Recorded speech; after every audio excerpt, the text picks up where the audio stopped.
Oh I'm God. just recovering. All this right in the world. What are you recovering from? So Saturday, it was we had a mid-season tryout camp. Right. I'm thinking, who are we going to get? We got a lot of kids. We had like 120 kids for all the teams. So Nathan and I got to the rink at 6 a.m. to set everything up. We didn't get out of there till 10:45 p.m. Oh. We had Reed. Yeah, do you know Reed Simpson?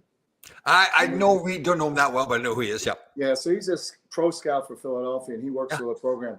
And he just did a game in Vegas, so he flew in and worked it with us. So, but those guys came and went, like they did their age group. Yeah. Reed was there pretty much all day, but some of the guys came in. Yeah. But Nathan and I were there. So, it was like a 20-hour. By the time you get up at 4 in the morning to get to the barn and all that. Yeah. And I guess I'm getting older because I'm still kind of like loopy. Oh, totally. No, I don't blame you a bit. It's a mental drain, like to keep. Yeah. Yeah, and then yesterday we had again, just a regular day, which is pretty long, but we're off today and tomorrow. So very good. Got one of our buddies here, Mr. Stamps, is falling in here. What's all right? Good morning. By the way, I gave you a call yesterday because I wanted to tell you I did a little calculation. And the Bruins scored more goals than the Jets, and the New York Jets scored points in their last 2 or 3 games. That was terrible. Bad. Yeah, I'm at home too. It was on the road. Did you say? Oh, it was on the road. I'm sorry. Yeah, it was in Boston. Yeah. Well, that was the only saving grace. It wasn't at home. You can imagine if that was happening at Madison Square Garden. Woo. So people are unaware. The Rangers lost 10-2 to Boston on Saturday. And it was, who I really felt bad for is a lot of, but Jonathan Quick and Of course, yeah. It's funny you mention that because we have an issue here with one of our older guys who's a goaltender, and his father's kind of hard on the guy. Right. And the father said, well, he let in 7. No, there's other guys out on the ice. Yeah. I know. Somebody turns the puck over and, it's not his fault. It's Quick, it could have been 15-2 if it wasn't. Easily. Oh, yeah. And the poor kid coming in, he was a 30-year-old kid. The other kid, the backup goaltender. Yeah. That's pretty cool. Actually, that's kind of cool to see that. Here's our buddy, the great veteran, Mr. Haynes, out in Chicago. They're happy people out there. When did they play? Did they play over the weekend? Yeah, they won. They were down to Green Bay and beat them. Came back and beat them. Oh, good. Again, yeah. No, Eagles. Eagles lost to San Francisco yesterday. And the Bills won, correct? Bills won. Yep. Yeah. All good games. The only thing that was kind of a boring game was the New England game last night. It was a little bit boring. Who'd they play? Who'd they play? I can't remember. 16-3. It's terrible. I can't remember off the top of my head. Yeah. But it was the only the rest of the games are all like come from behind wins. I didn't know I was at the rink. I didn't get a chance to see that. Oh, that's right. Yeah. So just to clarify for everybody, so we got all this stuff going on with all politics and shootings and all that. And I swear, you know what I think, and I know you'd relate to this. I've worked so hard to learn about having a healthy mind, healthy body, and everything. I've just decided I'm not going to talk about anything. It just feels like it is such much negativity, right? Yeah, it's like it drains your mind to. No, it's to the point now where when events occur, the reaction on the right and the reaction on the left, predictable. You don't even have to. You know what's going to be. Yeah. And no matter where you sit on the shooting part of it, it became like you said, politics right away. Yeah. It had really nothing to do. The shooting was irrelevant. Did you get a chance to watch that video I sent you? Where I was teaching some weapon retention. Oh. And I don't know if you got a chance to look at it, but the question was by one of the attendees who was a law enforcement. So I was teaching weapon retention. If somebody grabs your hand. Oh, yes. And the question was, why don't you just shoot them? And I'm being a civilian, I deferred to the law enforcement agent that I was working with. And he said, yeah, my slide would get pretty hot. But it's contextual. And I said, hey, guys, that's true. Yeah. But if you're on the street and there's people all over and there's a kid in the stroll, you can't just start pulling rounds. I know. So, but anyway. Yeah, there's got to be so much. Yeah. Every situation is unique to itself. Yeah, totally.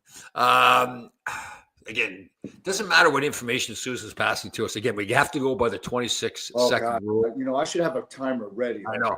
I'm pretty good. I think it's got to get ingrained in my head so much now. So again, she comes through with information. Her breadth of knowledge, like Chargers, right away, she knew. Yeah, totally. Yeah. I know. It is true. Yeah. You should do study. Like when Secretariat passed away, they did a study on his heart, and his heart was this huge heart. And we don't want to lose Susan by any means, but at some point, like we really like to study her brain to see. Well, but going on to a different topic as it relates to Susan, it's really nice to see all the other teams in the NHL really paying respect to her brother. That is very cool. It is really, really. Yeah. It shows you the impact that he had. Yeah, it was means a lot to Susan too. I know that. So yeah.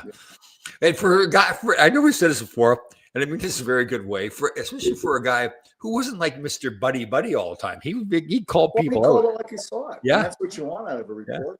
Yeah, totally. You don't want them being a homer completely. Yeah, definitely. All right, we got some people here. We got the great undercover agent, super agent, Deb Anderson. Good morning, Deb. And then we have, who do we have? Our hero here. Hope he's doing well. Poor guy, Barry, man. I hope you're doing well. If you need anything, please don't hesitate. Right. Just reach out. And again, if you don't want to talk about, you get some health issues going on. Correct. Yeah, I think he's doing a little better, but he's had a tough go of it. And, got a lot of people pulling for you, Barry. Yeah, he's a machine. He can fight through that. Yeah, nothing. It's nothing. Bullets bouncing off his chest. Seriously, it's like any illness that wanted to get in Barry's body would be like, what the heck am I doing here, right? It's like he'd be running away. Well, speaking of run away, Chuck Norris even ran away from him. Chuck Norris ran away from Barry? Yeah. How? Chuck Norris is, he's impenetrable, but he didn't mess with Barry. Oh. Yeah. You've seen all the memes with Chuck Barry, like he gave COVID to COVID, all that kind of stuff. Oh, okay. Gotcha. Yeah. Okay. Yeah. Go. Who else has got? What's going on with the New Jersey Devils, man? They're awful, right? Really bad. Yeah. And the kid Luke Hughes are really, the fans are really giving it to him. Yeah. Would he have a bad game? It's a weird situation, isn't it? Yeah. Like, do you get the sense that like Jack kind of wants to get out of there to be with the other brother and put more? Yeah, I know. That says a lot, I think, about him. What was going on? So up in Ottawa, they had there's goaltender Ullmark. Is it? Oh yeah. So apparently somebody wrote on Twitter. So he left the team, and somebody wrote on Twitter. Was there some? I didn't see it all. Some allegations. We were talking about it Saturday, right? And Jeff Paul, who I coach with, he played with some guys that are still on the Senators, and he said probably not true. And then the Senators put out a statement. Yeah, but you don't know if that's CYA or what's going on. You kind of when someone makes a statement, you're right. Why would they make a statement if it's not true? Right? That kind of, okay, but what was the rumor that there was some cheating scandal? Yeah, so I guess Ullmark's wife, I hope I get the story correct, was saying that she knows of players cheating on their wives and it got out. And, yeah. I know. I won't get into details, but years ago, which means he told her. I know. Yeah. That people that don't know the dynamic. How do we say this delicately? or professional athletes are not always the best decision makers. Yeah, that's a good way to put it. Right. And have done things in the past, and very often with not being as loyal as they should be to their spouse or girlfriend or whatever. Then once it gets, if other guys know about it and the wife of the other guys know about it, obviously they're thinking, okay, if that guy's doing it, what's my husband doing? Well, and it goes back to what's said in a room stays in a room. Yeah. Right. And there's been cases of guys, and again, there's been a guy years ago who was a fantastic human being, actually very like a Christian. Mm-hmm. I can't remember if he got caught or whatever. And his wife held his feet to the fire, like, what's going on? Yeah. And all the other wives felt like, okay, if this guy's doing it, I want to interview my guy. Yeah. Oh God! And it just became. Well, it wasn't too long ago, wasn't there? Some kind of beef between. I'm trying to remember what team it was. The players' wives and stuff. There's been a few. So you go way back, and I'll only talk about the ones that I think are public. Yeah. So there's years ago in Toronto with Gary Lehman and Al Iafrate. Oh, jeez. So apparently, the story goes apparently that Al Iafrate had gone on the road. Gary Lehman was hurt, stayed behind. He ended up with Al Iafrate's wife. Right. And they ended up playing together for a while, even after this incident. Yeah. Then apparently there's one with in Philadelphia with Lindros and Brind'Amour. Brind'Amour's wife too. I don't think it was Brind'Amour's wife. I think he was defending or sticking up for one of the guys. Oh. Yeah, that's the story I heard. Maybe I'm wrong. Okay. And you may be right on that too. Yeah. And then I won't name names, but in Columbus, There was one guy everybody knew he was getting with other wives. Everybody knew it, like kind of around the league. Right. And the other guy, they started accusing each other in the shower, and they started a fight in the shower. Oh, And then it bled out to the parking lot where all the seekers, people looking for an autograph were. Right. And I guess one of them took off, really ticked off, and almost ran a seeker over. It was. I'll tell you after, and you won't be surprised to who it was. But then you got the flip side, right? And this is a very public story. Steve Nash, Canadian, phenomenal basketball player. Right. When he was in Phoenix, his wife got pregnant, and when she gave birth to the baby, it was an African American baby. Stop! No, no, it's a very public story.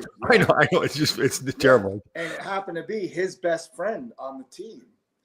And then one of the boys said the other night, and there were other players too. So it was like no one was really even sure. Yeah. Oh God. I mean, look, humans are humans. We all make mistakes. Right. And that's the thing that happens in our world. Of course. The problem is when it's on a team of people. Right. And people tend to, and I do too, we all do, celebrities and athletes. We think they're not human, like they're not capable of and they're probably more, as you know, being around, they're probably more flawed human beings than other people are, right? Because I don't know. I think everybody's flawed, but it's just that when I do something, no one knows about it. Right. Okay. If you do something, Tracy knows about it. I know the whole list. And that's the thing. When Tracy knows, it's bad. Like, not that you would tell anybody else. No, right? but there's going to be a harsh penalty laid upon. Yeah, that's right. I think somebody I've heard. Kind of like the Brendan Shanahan of Tom Laidlaw's life. Not Shanahan. Who's the guy? George Parros. George Parros.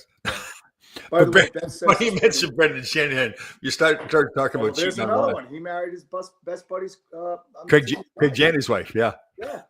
So Beth said to me, "So what are you idiots going to talk about?" I said, "Well, we're going to come to a resolution because we've been discussing this in detail of men and women and the relationships." So she goes, that'll be 5 minutes. Well, it could be 5 minutes, or 5 minutes, or it could be 5 hours. Depending on, it's one or the other. How deep our dive is into it. Because we would be learning on the fly, kind of thing, right? Always, definitely. Okay, Barry Shelley. We got to go back to. I don't want to miss that subject too, but Barry Shelley brings up a good one here. Video of the youth game between. See, I kind of liked it. Turned out that it was staged. I didn't know that. Well, it makes sense because there was nobody around to break it up. It went on for minutes, right? Yeah. Oh, that was entertain the stands. I mean, come on. Oh, that was staged. Oh man, that was disappointing. Yeah, I thought it was organic.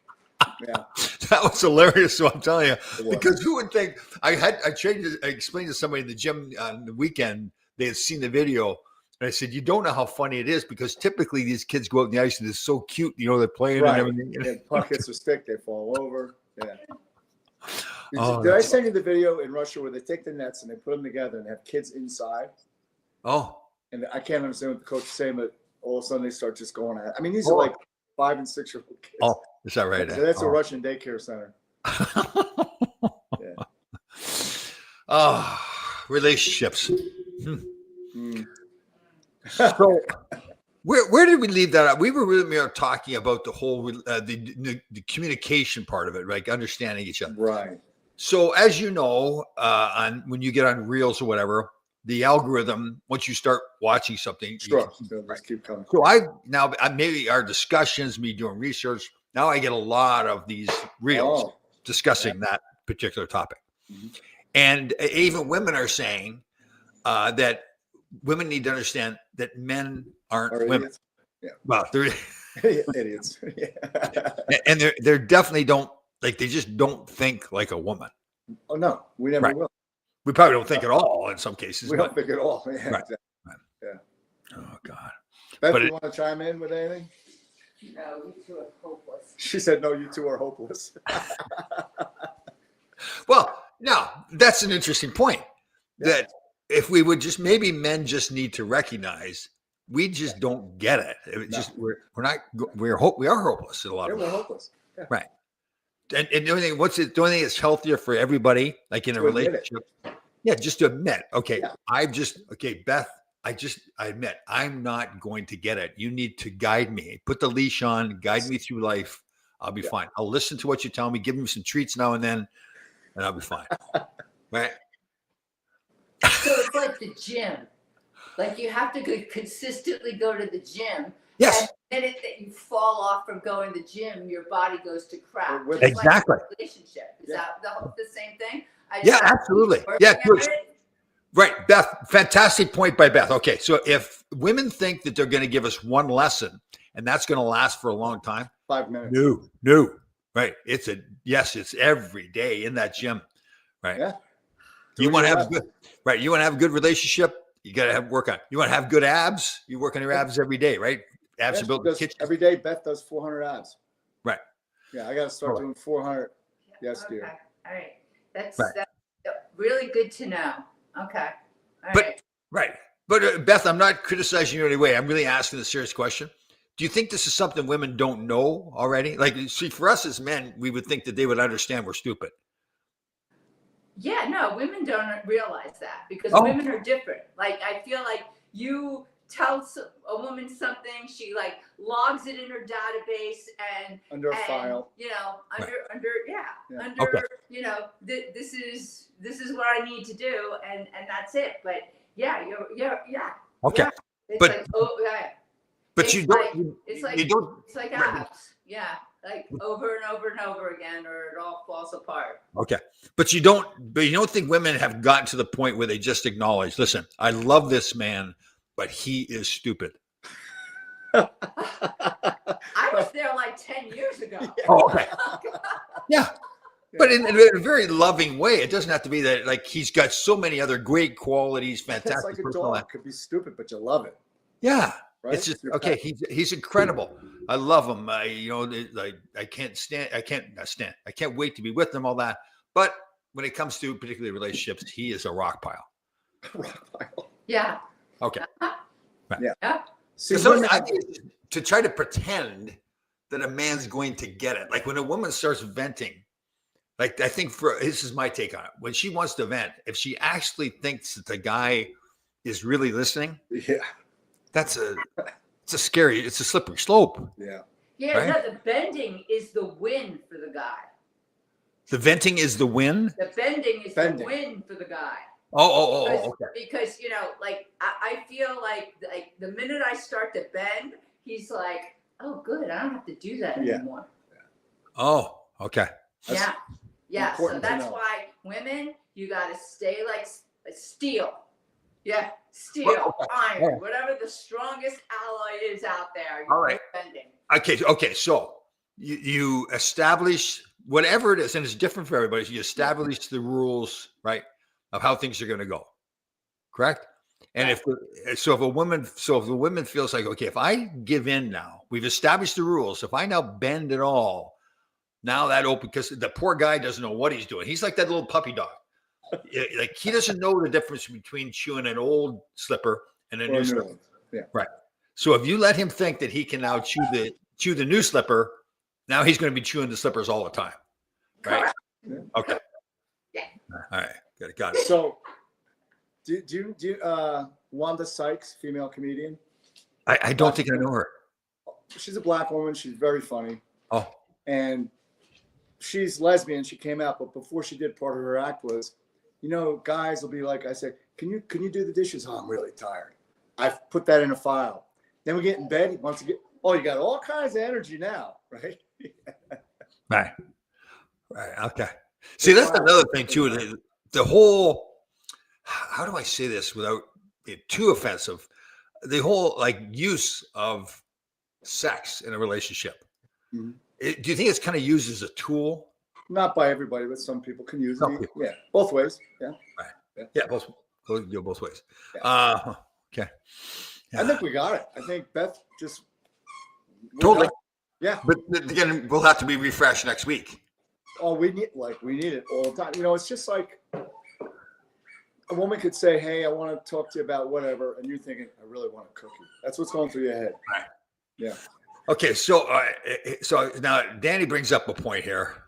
Tom shooter for both ways. Okay, so even though we are having this intellectual conversation, being emotionally intelligent, right? I know what's going to happen, but I guess we've kind of come. But I'm going to get off, and I'm going to start thinking, well, Well, no, I know better. I'm not the dummy. She's the dummy. No, I shouldn't say she's the dummy, but I'm not stupid. Right? Maybe I have a hard time, even though I'm talking about it, I'm having a hard time acknowledging that when it comes to relationships, I'm stupid, despite the fact that I'm twice divorced and I'm 67 years old. Well, you know what it is too, Tom? I think if we can all self-identify who we are, where we are, right? So, and then work off of that premise. Tommy McVie, I love him, right? Great coach.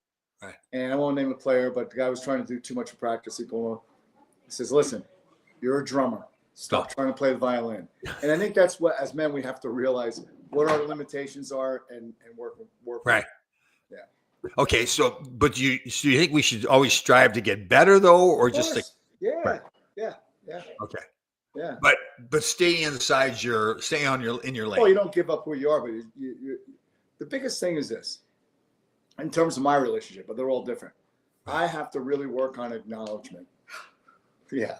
Like when Beth is telling me something, I have to acknowledge it instead of thinking, yeah, okay, bye. Like listen and then keep. So I love you to death. The only reason I make this laugh so much, I can see that, that you have that. Oh yeah. Because of our relationship. Yeah. I'm very strong-willed.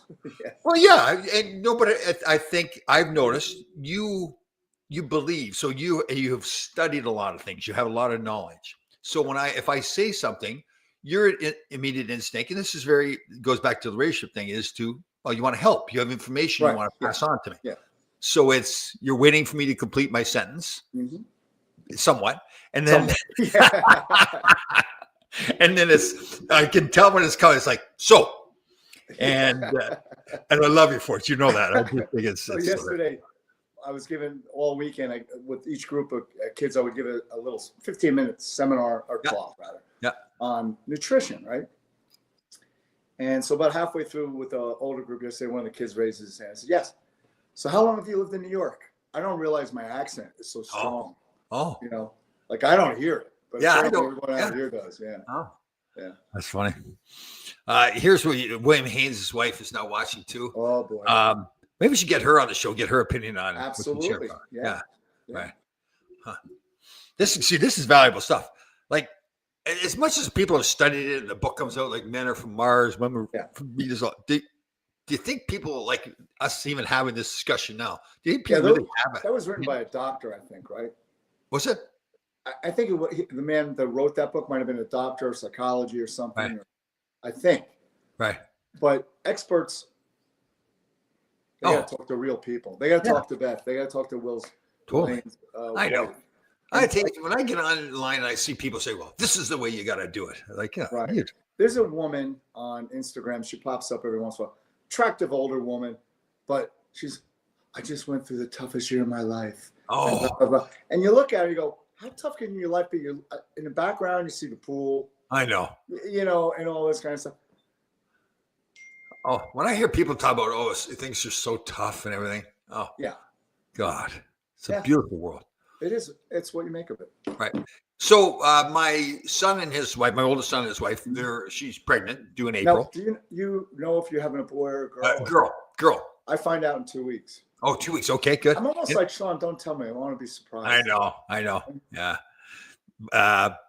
So they have I didn't know this, but the birth coach called a doula. Did you know this? What is it now? Doula. DOULLA, I think it is. Doula. What's it stand for? It doesn't stand for anything. That's another name for a birth coach. Oh, I'm sorry. Yeah, I didn't know that. My daughter-in-law, who I love to death, they called yesterday and said doula. Now they were partly because of you. We talked about this before. I have now changed the way my life is now much more inquisitive, talking about which different ways of looking at life and death and all these kinds of things, and the soul. And apparently the doula is a big believer in the soul. In fact, believes that. So when Margot is my upcoming granddaughter. Yeah. Oh, they got the name already. That's not Margot? Yes. Cool. Margot. So she already has inside of her her daughters and her next daughter's soul inside of her. This is the way the doula thinks with all the souls. Yeah. So this doula started talking because the way I used to be in the past, the only soul I knew was on the bottom of my shoe. Right. So now the way I talk, they're constantly like, "Oh God, what's happened to them?" What happened to that? Their doula starts talking the same way, so they thought it was very interesting that they thought. Well, I'll tell you this, and this is true story. Yeah. So many years ago, I lost one of my best friends. He was a firefighter. He lost his life in a fire, and I was young. I was like 28, 27. So when that happened, I said to myself, if I ever get married and I have a son, his first or middle name will be Glenn, right? And then when Sean was born, the doctor looked at my wife at the time and said, "What's the baby's name?" She said Sean, and he said, "Does the baby have a middle name?" I said, "Yeah, Glenn." I kid you not, I felt Glenn standing right next to me. Is that right? Oh, 100%. Yeah. I believe that stuff so much. I believe that's totally. Yeah. He was there. He was standing right next to me, and I kind of think that Glenn is Sean's guardian angel. You know what I mean? Very cool. Yeah. Yeah.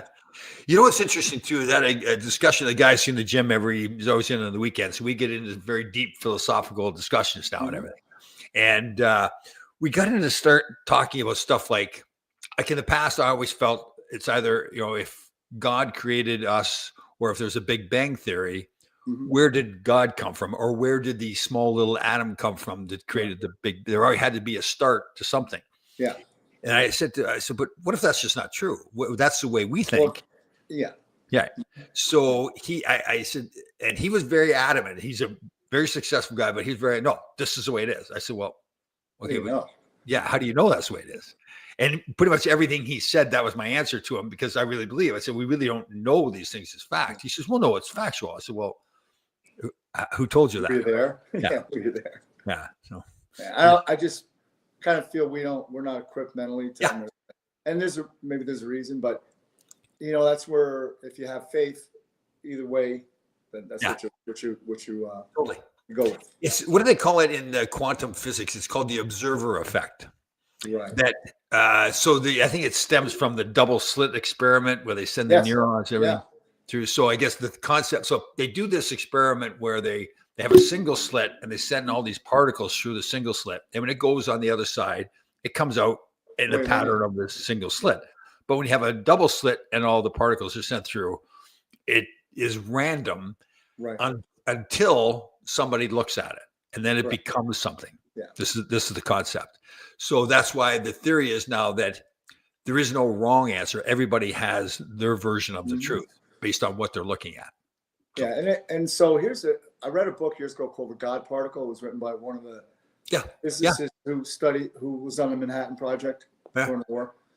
And he always gets, well, you can't see an atom, so how do you know it exists? He said, well, we have experiments. So he goes, think of it this way. You go to a soccer game, and you're colorblind for the colors black and white. So you can't see the ball. Right. But you see patterns, and then you see the back of the net go like this. Right. So obviously there's something there. You can't see it, but you see the effect of it. Right. And now there's not the Hubble. What's the new James Webb telescope? James Webb. It's really showing stuff that's making us go, well, we're totally wrong. Exactly. In terms of the universe, it's expanding, contracting, and going back to what we thought's the Big Bang. We're really starting to question all that. Right. And then one thing I was reading over the weekend was really cool. So you know how so they can put photons and they can observe them, right? Yep. What they're finding now, and this kind of leads toward consciousness. Right. That when a human being enters that room where the photons are, the photons get excited and act. They respond to that presence of a human being, which kind of creepy and freaky and interesting all at the same time. Right. Yeah. I want to talk about the subconscious mind. But Susan has posted something here, so we got to rest of you. But they could not. Our time, they can't tell that's going on inside a person. 100%. Yeah. Totally. Yeah. I mean, I understand what you're saying. Just because they have a pool doesn't mean they may not be struggling. My point was, Susan, that it's a repeating theme with this woman, and you say to yourself after a while. I mean, she's a life coach, so I think I questioned her sincerity of her own personal, and that's okay. Yeah. Yeah. Yeah. But she's right. You could be the wealthiest person in a problem, and your personal life can be an absolute disaster. Yep. Totally. You don't have health, or if you got family issues and all. Yeah. Yep. The subconscious mind. Mm-hmm. So, from my study, I'd like to hear your thoughts on this. We may have touched on this a long time ago, but so the subconscious mind is formed, a lot of people believe, starting in the last trimester in the womb up until the age of 7, 8, 9 years old. So all the things that you hear it. So if you're in your mother's womb, all the things that you hear, all the emotions, the feelings, positive or negative, that's what starts to shape your subconscious mind. And the subconscious mind doesn't know the difference between positive or negative. It just knows whatever you're telling me. Whatever you're feeding it. Right. That's what I become. Yeah. And then at some age, it's kind of like a cap is put on that subconscious mind. Now it's learned a lot of the things that really shape who they are. Shape is a good word. Yeah. Yep. And then that's who you become the rest of your life. But you can change that through a lot of stuff. So it was interesting to talk to my son and daughter. I said, I'm the old man now too. They don't listen all the time, right? That's why I'm saying stuff. But when I started talking about that, I said, now remember, Margot's inside you now. So Margot's part of your world. So she's listening to all the things that you're saying, all the feelings, the emotions, people you have around. And it's pretty cool. It's actually very cool now that I'm having a granddaughter. It's probably the things I wish I knew more of when I had my own kids. Right. Yeah. That I didn't understand. But yeah. Yeah, I think, well, that's the biggest debate going on in a lot of discussions. When does consciousness, when does the life really begin? Is it at conception or what's the word I'm looking for? Conception. Being conceived? Oh, yeah. Or is it at birth? Right. Yeah, interesting. Man, I tell you what, though, the more I study, like we had the discussion before about, politics happen to be the issue, but it's more like understanding, listen, everything you put into your brain, it's the same thing, all the foods you put into your body really do affect who you are. Oh, here's the one. It's a little bit of a political discussion. So I'll be careful with this. So RFK came out with the recommendations to the new food pyramid. Correct. And a part of it that I thought was interesting was you correct me if I'm wrong on this, but basically said alcohol is okay for you. Didn't say it's good for you, but it's okay to have alcohol. Mm-hmm. That was kind of surprising to me. Like, I think it may have been a political move because there's, you got to worry about the strength and the lobbyists of the alcohol industry. But one thing about nutrition, and you and I know this, and I think our the people who listen, it's ever evolving. Like, yes, it's always changing. But there are some precepts that we know are true. We know sugar's bad. We know, and this is what I was telling the kids yesterday. We know how. So I wrote up a sheet for them, like just a one-page sheet, and I put construction, protein, carbohydrate, electrolytes, destruction, sugar, high fructose corn syrup, processed foods, so they could kind of in their minds see the difference. So we know high fructose corn syrup is poison. Yeah.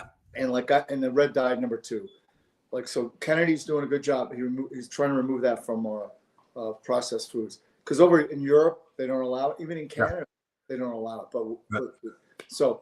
But then you start getting into splitting hairs and nuances about certain fats. Are they good? Is it okay? So it's ever evolving. Yeah. But we do know basic concepts. Right. And alcohol. I think we, as much as I had a long and prosperous relationship with alcohol, I think we all understand that alcohol is just nothing. It's poison. I mean, because I years ago, a guy said to me, alcohol, you can clean your floor with it. It's like you can clean your dashboard and clean out your bank account. You can clean out a lot of things with alcohol. Yeah. But I'm with you. I think so. I did a little research. So Diageo is one of the largest alcohol distributors, certainly in the U.S. Yeah. So, of course, did my research. Who's the largest institutional stockholder in Diageo? BlackRock. Yeah. By the way, you see, Trump is trying to stop them from purchasing homes. It's actually Blackstone. Or Blackstone, yeah. Right, but either way, it's that concept. But I don't know. What they're doing is that really what's going on? I have a hard time. He's trying to stop it. I know. But maybe he is. Who knows? I mean, they buy up a bunch of homes.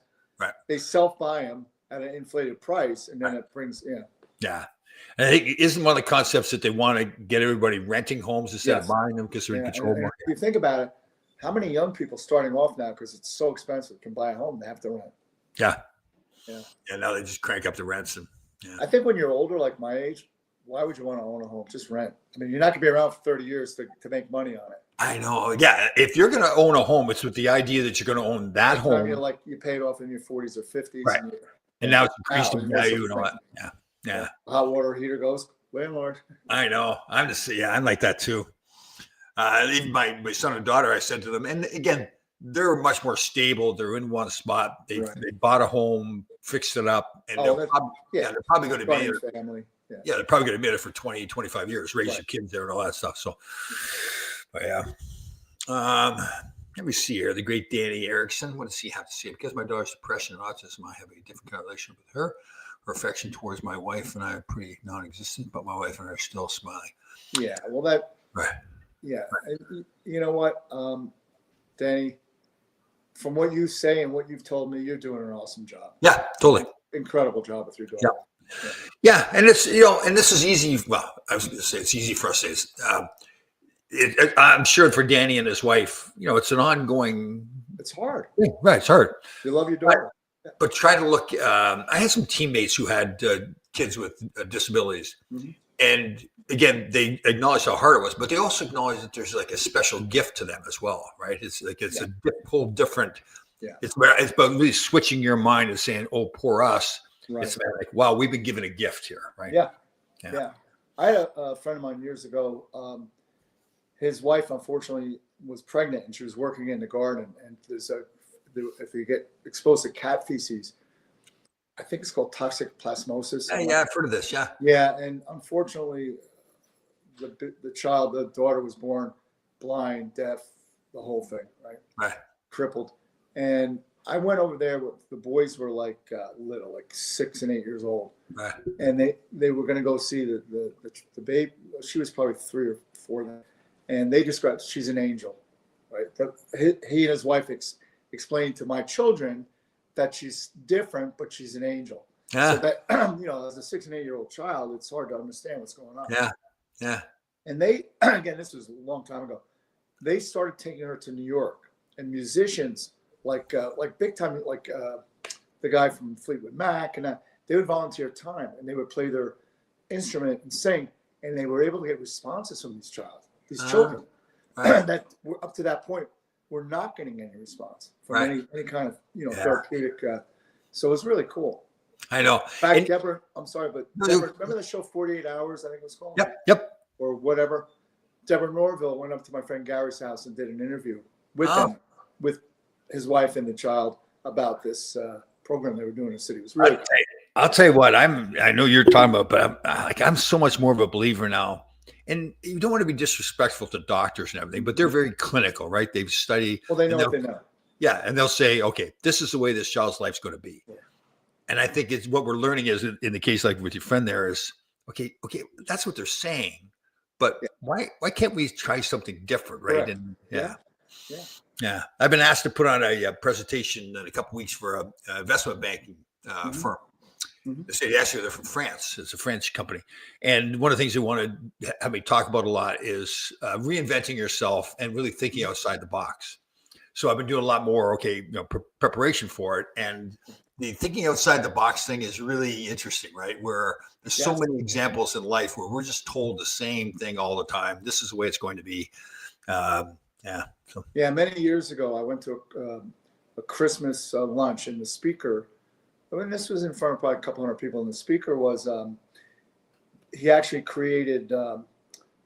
worked with the guy who started ESPN. So this guy had, he worked for GE Aerospace, and they put the first satellite transponder, and there were 8 transponders, or 18 or something.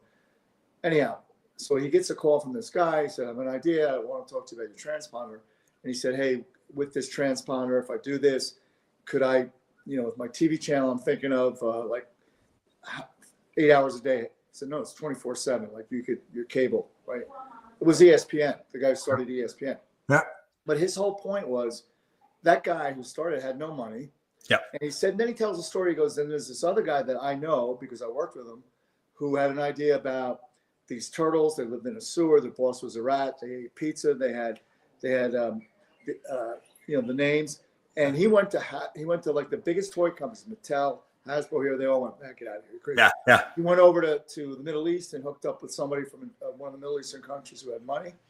And within a short period of time, Ninja Turtles was an $8 billion industry. So his point was, whatever your thought is, don't let people tell you, no, it's not going to work. Totally. Keep going until you find the one that's going to give you a chance or believe in you.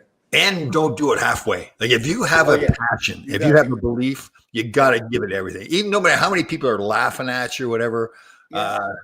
So Nathan, who's running the program here, once a week we have a meeting.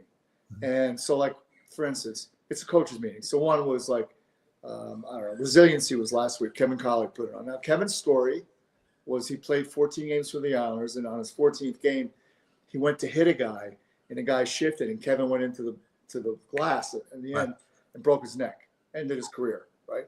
And so he gave a presentation on resiliency, how he came back, but also that's part of it. Like, in other words, don't let people tell you no when you really have faith in what you believe, So I have a friend of mine, Scott Frank, who was a heavyweight fighter, and in 1970, I think we were kids, 73, 74, he was like 18, and he got called by a coach that we trained with to go to Europe because the American heavyweight we had there got injured. And Scott went in I think Scott was only 16, to fight a German who won the silver medal in the 72 Olympics. Right. So everybody's telling Joe Greer, or the trainer, what are you doing with this kid? Scott's getting his hands wrapped. He looks at Joe. He says, you're not stopping me. He looks at me. Or I wasn't there. He said, looks at the other trainer. You're not stopping me. Referee's not stopping me. I'm taking this guy down. And Joe, who had trained, I don't know, hundreds of maybe thousands of professional fights, that best fight he ever saw. Yeah. Because he was committed. He made his mind up. Totally. I think I got to tell you, I look back at my life too, like some of the things I did, like wanting to play in the NHL. Like even when I went to get my truck driver's license, everybody was laughing at me. It was the weirdest thing. Like I didn't want to. There's nothing I did with it. I didn't drive the truck after. I just wanted to learn how to drive the truck. Yeah. And I look back at that. That was one of the greatest experiences for me. Sure. Because I don't know where I got it from, but I had that mentality. I think I got it from my father and grandfather in particular, but it was more like, no, I want to do it. I don't really care what the rest of you do. And it's like, it's what people don't see you doing is important. Yeah. Not the end product. So I decided, I think I was a junior in high school, I want to learn to ride a unicycle. So I bought one, and I would lean up against my dad's car, and I'd go 2 strides and face plant. Then it was 3 strides, then I'd face plant. And then after, like every day after a month, I'm going down the street, I'm riding this thing. Yeah. To the point where I delivered newspapers on them. That's very cool. Very cool. So Susan, so regarding my presentation, stick to the script, don't add, which is a very interesting topic because. I think she's referring to that one event you said. Yes. Yeah. Yeah. So with these people, we've had a couple of conference calls because they have a message they want me to send when I put on this presentation, but they also want me to be me. Yeah. That's what they're. And I said, I was just casually saying something. I said, well, I could probably talk forever, or I could, I'll get the full sweat going. They start laughing. They go, "Oh, we know." So, and I'm going, am I that obvious? Like, is it that? Yeah. But that's you know what though? That was a great lesson because that's what they wanted. Yes. Yeah, you're a passionate guy. Yeah. I got to give my youngest son credit for this because when he first got me going, Cody, it suggested to me about all the social media stuff. This was 7 or 8 years ago, maybe closer to 10. And I said, Cody, nobody's going to care. I was a defenseman, didn't score any goals. It wasn't like I had some tragic thing going on in my life. He says, well, no, everybody has something that they're attracted to. Like, you just be the authentic you. And that was one of the biggest lessons I learned, like just being the authentic me. And everybody, whatever success people have is being they part of the 100-year celebration, they've been having these special nights at the Garden. Mm-hmm. The most recent one was fan favorites. Yeah. So they had a lot of guys like Darren Lang, a lot of tough guys, Darren Langdon, Chris Nyland, all those guys. Yeah. And particularly, who was it? There was a couple of guys, but Chris Nyland has got his own podcast and everything. Yes. Yeah. So he was out there with the cell phone filming the whole thing. And everybody's like, what's he doing? But the reason I bring that up is that's the authentic Chris Nyland. He's a showman. Like even when he played, now he was a great fighter for his teammates and all that kind of stuff. But he was also a showman, right? Well, at the end of the day, Sean Avery was there. Sean Avery's the same way. He was there. Yeah. Sean Avery. Yeah. And he was doing the same thing. He was putting on a show out there on the ice. See him with his pointer now on Instagram. I did. He's hysterical. But, he really he's got a good hockey mind. I mean, he was a pretty Yeah. talented, put aside all the other parts of Yeah. Sean Avery. He was a skilled guy. He was a pretty good hockey player. Yeah. And he knows the game, and he sits there with his pointer either at the screen. Now he sits at the garden, like with the glasses in front of him, and he's got his pointer going like this. I saw. Did you send me that? I saw that the other day. Yeah, he's Oh, that's hysterical. funny. Yeah. He went out because Prust. Remember the tough guy? Brendan, yeah, tough guy, Brent. sure. By the way, He you know what he does now? He runs like a training place up in Toronto area. Oh, does he? Like, because So that's he a guy who got- probably he got on really the had ice. any big. He got on the ice before Sean Avery did, and they were supposed to alternate sides. One guy would go on one side. Right. So Sean Avery, when he goes out there, pretending he was going to go after Prust, like to try to Right. fight. So Yeah, it's fun. That's entertainment. That's what sports are.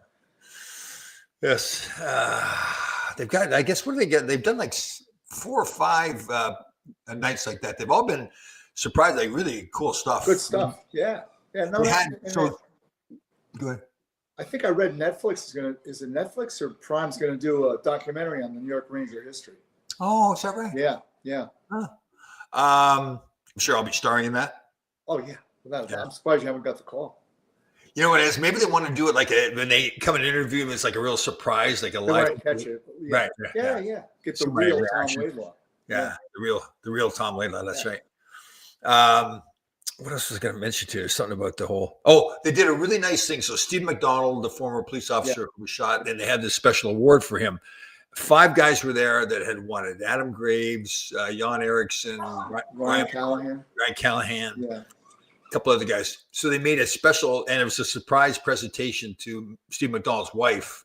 Oh, that's I think it was a jersey. They did something for her special, and again, she didn't know, so it was really came off really well. I think is his son an NYPD officer? Yeah. Yeah. Yeah, definitely. Yeah, so it was good. And Jan Erickson was one of my all-time favorites. I hadn't seen him since we played here, so it was like 30 years or whatever. And like we've all changed, and they kept showing. Susan actually had a picture. She was with him and some others, and I kept looking at him like, "Who the heck is that guy?" It's one of those deals that once somebody tells you, "Oh, it's Sean Erickson," then okay. Talk about a guy that understood his role. Oh, yeah. And made a career out of it. Oh, really good. What seriously? I look back. I had some great teammates. Sure. Rhodes, Lannon. Yep. James Patrick. Yeah. Mike Allison was another one. Was great. Like, just like you said, guys, they really understood. And I tell you, both on and off the ice too. Like just really good team guys. Yeah. So I want you to tell, because this is great for any youth player or like even kids that are playing junior, and then get to that level. How you can learn what the difference between a hockey player and a professional hockey player, your pregame, all the things, and like, you know what I'm saying? So maybe I tell you, it's amazing you say that, because I was thinking the other day, I saw a video. I think it was Brad Marchand. Mhm. It was after a game. No, it was somebody else in Florida. It was another play in Florida. Might have been Reinhardt in Florida. They were rushing around to leave a game to get to the next city. And it was, you know how it is after the game. Everybody's got to pack. Trainers are packing the bags, loading up and everything. He packed his own bag. It's going to seem like a small thing, but you'll get it. He packed his own bag, zipped it up, took it to the truck where they're loading up. So people that don't know, after the game, you get kind of spoiled as an NHL player. The trainers, you throw your equipment down, the trainers throw it in the bag, zip it up. But when you've got 25 guys that you've got to get their equipment going, and now you're hustling to get out of the building to get to the next city, then once you get to the next city, you've got to unload all the stuff, hang it all up, dry it out in a whole bit. So I watched him pack the bag, and I thought, I know it's a small thing, but you get it, right? It is a huge thing. Yeah. But I know from my perspective, that's the truth. Like, we'd land in, say, Montreal, and it's already 1 a.m. Yeah. And the players and the coaches go to the hotel room. We're going to the arena to hang soaking wet gear and crank the heat up. Oh, the stink is terrible. It's awful. And then by the time you get to your room, sometimes you wouldn't even go back to the hotel. You just stay at the rink. Yeah. You know what I mean? Yeah. And it's you know, it's part of the life. But yeah, I think what he did Yeah. so far. It goes a long, long way with the guy, with the training staff. I started thinking even, I thought it would have been really cool as a veteran guy. The only additional thing I'd say to him is not everybody was doing it. And again, I don't know the whole dynamic in the room, but to be able to pull the guys aside and say, guys, listen, Help the guys out. Yeah. Say, listen here. Yeah. And to understand that, okay, not only are you just helping the trainer, but you're making yourself, to your point, more of a professional. Like this is part, like if you're going to win as a team, yes, Yeah. it's respect, it's teamwork. Here, these trainers don't get hardly any credit because, as you said, they do all that work, stay up all night. As players, you show up the next morning. So you played in the city one night, you get to the next city, you show up in the morning to go to your pregame skate. Everything's perfect in the locker room. So you don't see all the work that they've done to get it already. So you take it. Some guys take it for granted, but you know what? Like, so this is where the true leaders show. Like Brian Leach was our captain. You know, Brian, quiet guy. Yeah.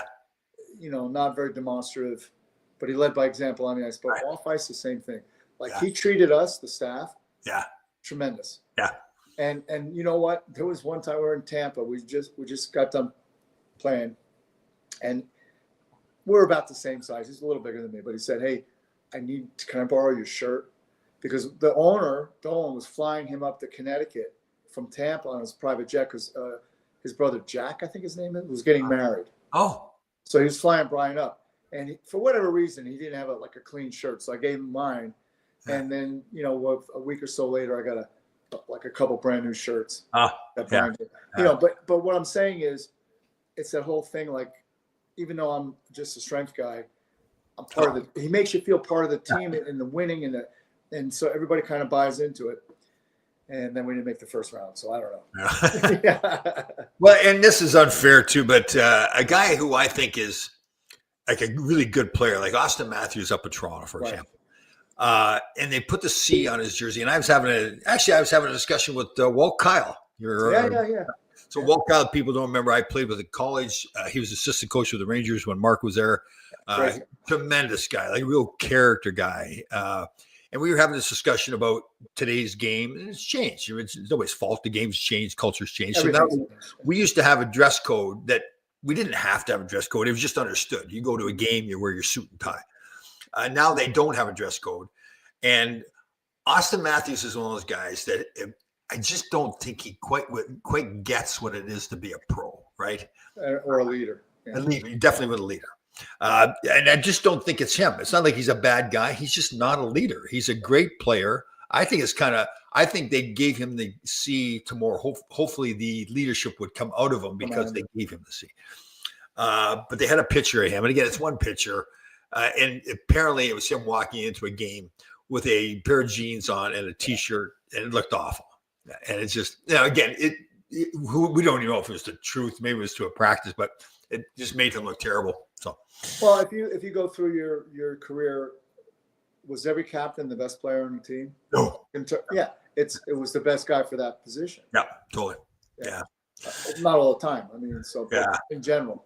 The one guy, I tell you, looking back at things, like Barry Beck was our captain for a lot at the time. And I tell you, it was really a lot of pressure on him. I didn't realize it playing, but I look back now because they'd gone to the finals of '79. And then the following season, they traded ultimately, I think it's 5 guys. Yeah, 5 guys. Joe Zanuzzi just passed away, by the way. Joe Zanuzzi? Is that right? Passed away, last week. Wow. You know, I'll tell you, here's my Barry Beck story. I was driving down the shore in the summer when the trade happened. And like, as a Ranger fan when I was a kid, I was like, wow. Because Barry Beck was like just such a powerful player and a force that as soon as we heard that, my buddies with me, we were like over the top. Because we thought, wow, this is a tremendous thing. Sure. Yeah. And so that brings up what you're talking about, the pressure on him. Yeah. Because, I think he almost felt like he had to do everything. Right. And it was unfair because once you start playing like that, I think Trouba went through that when he first got traded here as well. And he's not going to be able to do everything. It's like just do his job. But yeah. Well, here's a great question too, actually. I hate to admit it coming from our boy Danny Erickson, but hold on, let's really quick. William Haynes, the trainer stayed in the same hotel as the player. He stayed in the same hotel. The only time we didn't get to the hotel, like I said, Danny, was when I remember one time in Colorado. By the time we got done doing what we had to do, it was already 5. Yeah. And we had to be back there at 8. Yeah. The guys start showing up for the morning skate around 9:30. So I just slept in the locker room. Yeah, but yeah, that was one of the things about the New York Rangers. You played, I think they all do now, but we had our own jet. Yeah. Right. The Cablevision owned it, and we stayed in the 5-star hotels everywhere we went. Yeah. But and you can relate to this, Tom. When you're on a 5-game trip, you forget what city. When you get back to the hotel, you don't even remember the room number half the time. Yeah. It's embarrassing, but you got to go to the front desk, give your name. So yesterday, Kelly Chase and Brett Hull, I'm watching. Yeah. And Hull goes after a game. I think they lost. He goes up to Wayne Gretzky's room and have a beer and just kind of chill. And the trainer calls and to Hull and says, "Hey, Keenan wants to talk to you," right? Because the only guy on the team that would check in under assumed name was Gretzky, right? Right. So Holly goes, "Okay." So he calls the front desk. "Yeah, can you connect me to Mike Keenan's room? We don't have Mike Keenan here." Oh. And he's like, "What?" And he's like, he put himself under an assumed name. That's funny. Oh. I know a player to be named later that, he was with the Devils, and they would stay in the same hotel, and for whatever reason they changed hotels. Right. He He went back to the old hotel after the game and having a few, and all he knew was his room number on the card or whatever. He's banging on the door, and some little old lady answers the door he's like, "What are you doing in my room?" He's in the wrong hotel. I've never heard that before. Somebody go to the wrong hotel. Yeah. One of the best I was in LA, and I'm a veteran guy, and probably just stayed out a little late, had a few too many. So I just figured it was, how it is too. You think, okay, don't be 15 minutes late, because the good chance the coaches are still in the lobby. So if you're going to be late, you got to be late by 2 or 3 hours. Hopefully everyone's gone to bed. So I'm thinking, so I go up to the room. It didn't work. The coaches were still in the lobby. One of the coaches, actually, I don't mind saying, it was Brian Maxwell. He was a great guy. We were together in LA. We played against each other and everything. And he goes to me in the morning practice. He goes, "Listen, this isn't your first year in the league. Right. If you're going to be that late, go to the service elevator or go up the service. Here's the coach telling me." Elvis would use the service elevator. Be Elvis. Oh, You know what Lou would do? What? He'd leave a stick I heard this. at the lobby and say, Yeah. "Hey, guys, you got to sign this stick." And then he knew who was coming in late. I know. That's funny. Here's a great question here. Another one by Danny Erickson. I hate to admit when he has a great question. Don't you think, guys, like Dennis Potvin wasn't a leader? Okay. So I think that's interesting. So I look at Islanders. So Potvin, Gillies, Trottier, Tonelli. Nystrom. Yep. So lots of guys who could have been the captain. I think at one point or another, they were captains. Trottier was a captain. Right. Gillies was captain. Some of the stories I hear, I don't know how accurate it is, that Potvin wanted to be captain. It really lobbied to be captain. Mhm. And it was interesting and again, getting stuff when I hear, and Gillies never told me the story, but I kind of got from the way he handled it. Yeah. They kind of said, all right, if it's important to Dennis, let him be captain. We'll still do our role as leaders because we want to win Stanley Cups. Yeah. So they were more like, hey, it's kind of stupid. I mean, Potvin's acting like that, but we want to win. So if that helps him, then we'll go do it. But I think that's part of leadership. It's not just that one guy, as you know. I mean, there isn't too many Mark Messier, but even Mark Messier, as great a leader as he was, he still needed to have the Adam Graves beside him that would, Mark would say, okay, this is what it's going to be. And then Adam Graves would go and say, okay, guys, listen, Mark says this, we got to do it. Well, look at those teams, the Oilers, Montreal Canadiens in their heyday, the Boston Bruins during their heyday, the Philadelphia. They had maybe the whole lineup could have been a captain. Yes, absolutely. Right, guys. Yeah. And it's not maybe scoring goals, it's blocking shots, fighting, all those things that play into it.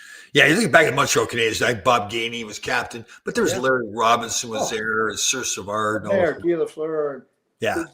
I never knew this until recently. Apparently, Lafleur was just like so into. He would be at the rink, dressed head to toe in skates and everything, 3 hours before the game. Yeah, totally.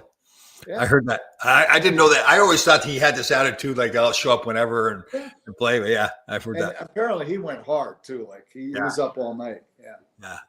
I saw a post. I don't know if it's accurate or not, but it seemed like it was about Bobby Clark's health not being very good. Oh, that's too bad. Some form of cancer, I guess. The way they made it sound was that things were really bad.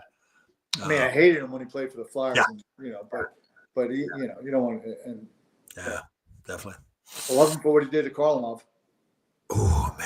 That was funny watching that. So people don't know they played this Russian. The Russians came over to play a series. Didn't they travel around and play a few different teams? Yeah, well, but the first thing they remember when he in the Summit Series when he broke his ankle. Yeah. What the Right. heck? No, but are you talking about when they played in Philly and they walked off the ice, the Russians? But wasn't that the same game? That was different? No, it was different. That was like Oh. what you're talking about when they did like a barnstorming thing. Right, yeah. But the Summit Series is when he two-handed, and the guy wasn't even Oh. near. The puck's in the corner, and Carl was over here, and he just, and he Yeah. took him out of the series.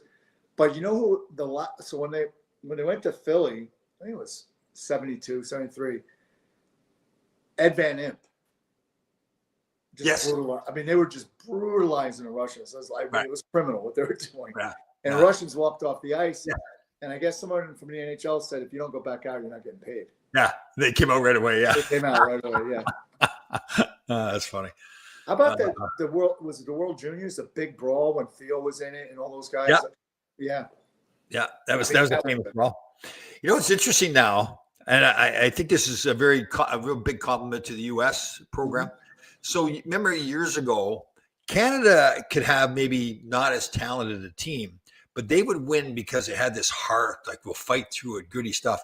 That's flipped now, where the U.S. has really developed that mentality, and Canada has gotten a little bit of the pretty boy mentality, where there's all these elite players that play in these elite tournaments all the time, and so that's really changed. This was a big discussion in our locker room the other night. Oh, right. And so Craig Carlisle is Randy Carlisle's son. He coaches with us. He's a really good coach. right. And he brought up a thing that showed like, so 1 out of say 1,500 Americans make it to the NHL. 1 out of 1,600 Americans or Canadians make it to the NHL. 1 out of 500 Swedes make it to the NHL. You know, youth players. Sure. And the point is that those are state-sponsored programs, so Right. the kids don't have to pay. Here now, you look at Austin Matthews, right? Rich kid.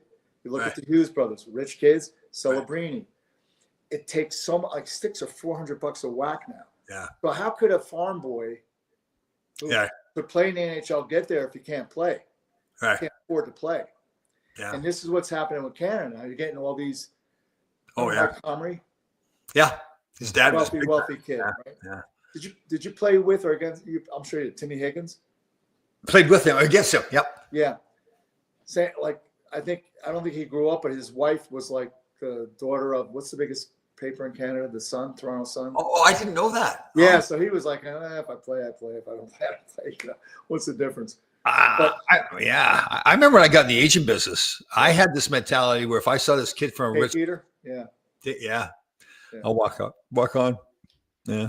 But that's the thing. It's so, like our program is unique. The kids don't pay tuition. Like the owner of the program is a benefactor. The kids don't pay. But some of these kids are paying $10,000, $12,000, $16,000 a year to play before equipment, before tournament, and hiring a guy like Tom Laidlaw for privates and all this kind of stuff. It's a lot of money. So you're going to, unfortunately, in my opinion, we're going to miss the next Bobby Orr. We're going to miss the next Wayne Gretzky because they can't afford to play. It's terrible. Well, yeah, because, and again, we've said this before, no knock against the kids now. They're tremendous athletes. Mm-hmm. But what has changed is, like you mentioned Bobby Orr, one of the greatest athletes ever played any sport. What he had, as much as his talent, was that heart. Like, and he was tough and competitive and everything like that. Yeah. Gordie Howe, we just don't see that anymore, right? That kind of guy. Yeah, Gordie Howe was the same thing as my fighter Scott, who said, "You're not stopping." Like, there's a very famous story. He gets cut. He goes in, and doctor sews him up, and the doctor starts putting his bag together. And Gordie says, "No, don't close this. The guy that did this to me is coming right in a few minutes." You know what's funny? That was one of the things. Now I'm getting close. I've been drafted by the Rangers. I'm getting closer and closer, thinking I'm going to play in the NHL. Like I can start to feel it, But it's still like a couple of years away. I was probably like a junior or whatever in college, and Gordie Howe was still playing. Yeah. And I heard all these stories about him, and I thought I was this big tough guy. I started envisioning myself out there on the ice with Gordie Howe, and I'm thinking, is he going to spear him in the eye or something like that? Yeah. Seriously, I started thinking about that. Sure, yeah. Was he in Hartford then, I guess? By the time he got to Hartford and just retired, I think like a year before I turned pro. He was 52 years old. Yeah. And I think his last year he had like 10 or 15 goals. Yeah, definitely. Yeah. Remember, because Dave Keon was playing for Hartford at the time too. Oh, and I told you a story before. I'd gone to his hockey school. That was a cool moment to go to as I think I was probably 10 years old, to be at his hockey school, and now to be on the ice with him in the National Hockey League. That was unbelievable. Like, Well, did you ever hear the Shanahan story as it relates to Rick Vive? No. So Shanahan went to either a camp, school or something, Rick Vive, or maybe after a game, because I'm sure Brendan was a Leaf fan, right. And he asked him for an autograph, and he big leagued him, right? Oh. So he never forgot. So his first shift against Rick Vive, he pumped him. So people don't know what Mark said there. He asked for his autograph. He asked Rick Vive for the autograph. And Rick Vive goes, "Hey, Gillespie," and that's interesting. Oh, that's good. And then another funny story: Glenn Anderson had a camp, right? And Ryan Smith was a kid. Yeah. And I guess Glenn was backing up his pickup truck, and I guess literally ran Ryan Smith over. Oh. And then I knew that story. Yeah. Yeah. I think they ended up playing together, right, in Edmonton. They probably did. Yeah. Yeah. Here's another great moment too. Thanks, Williams, bring it up. So my second year in the league, it was going to be Herb Brooks' first year. Anders Hedberg and Ulf Nielsen, who played with Bobby Hull in Winnipeg, were both. So Bobby Hull was going to come out of retirement, and he was coming to training camp with the Rangers. Oh my God! Yeah. So you go way back when I was 8 or 9 years old. My father somehow got us into Maple Leaf Gardens on the morning skate. Chicago's in town. I don't know how my father did it. He was this old farm boy. I don't know who he knew. Maybe it was just, we walked in, I don't know. And so Bobby Hull's coming off the ice to go up in the locker room. We stopped, and I had one of those little kids, the knee hockey stick. Right. Signed it for me. He stood there for about 10 minutes to talk to me.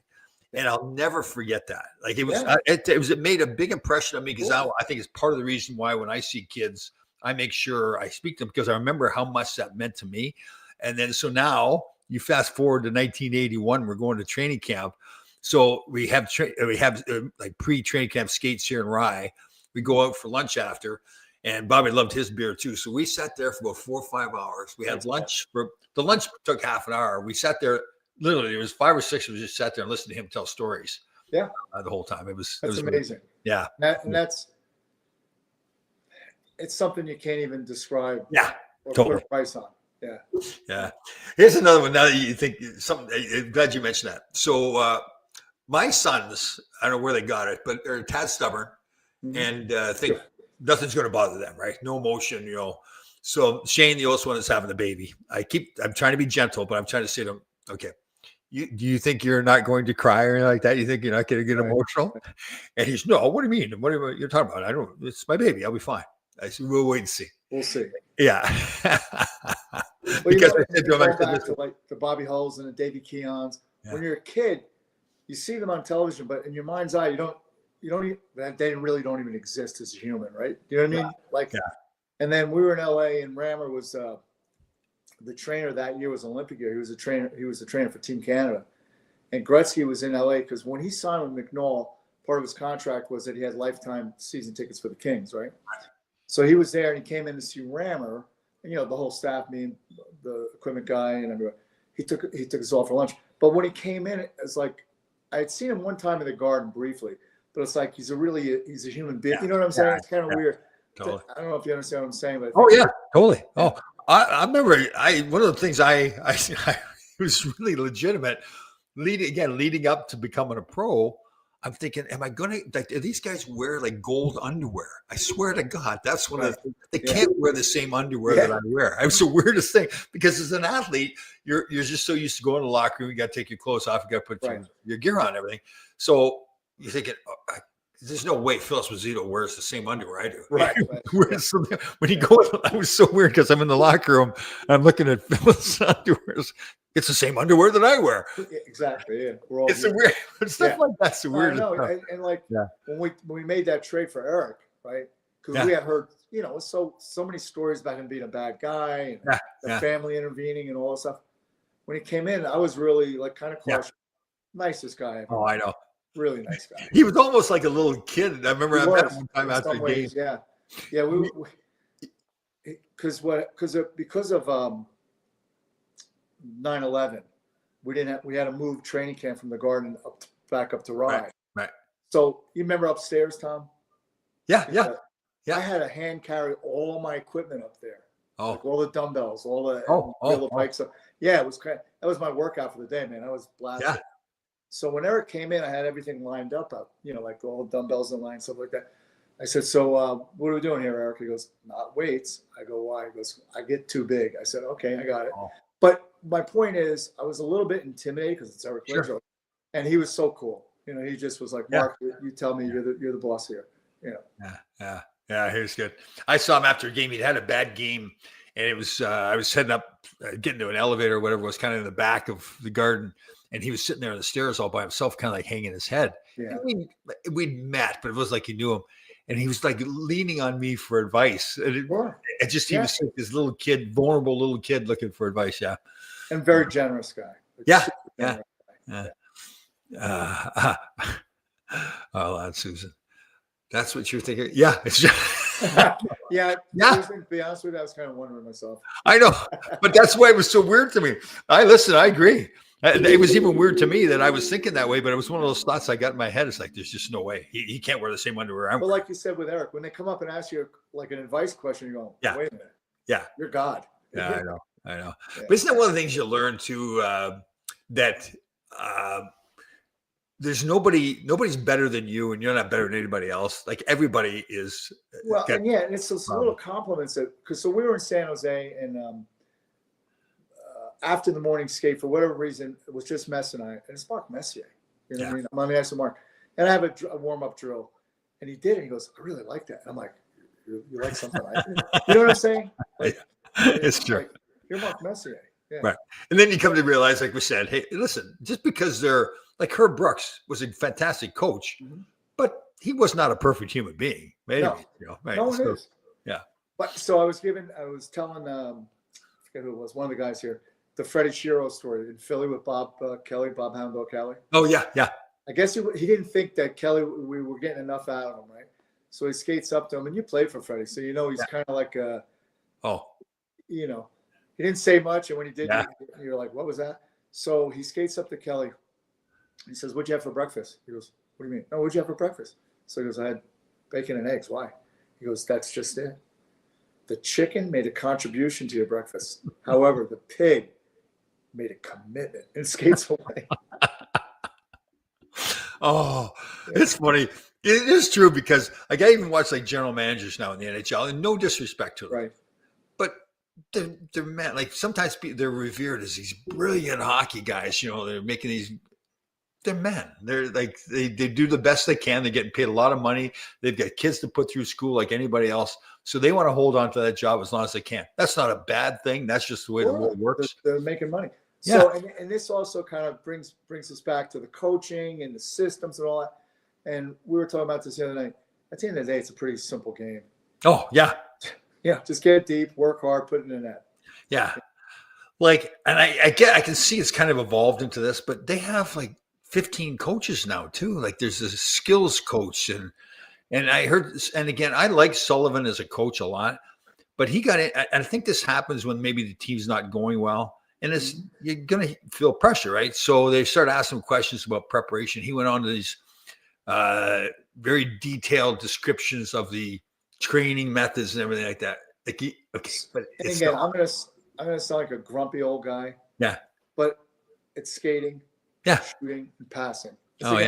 So now you see, if you go on Instagram or even in the NHL in the offseason, these drills where they got all this stuff laying all over the ice like it's a yard sale.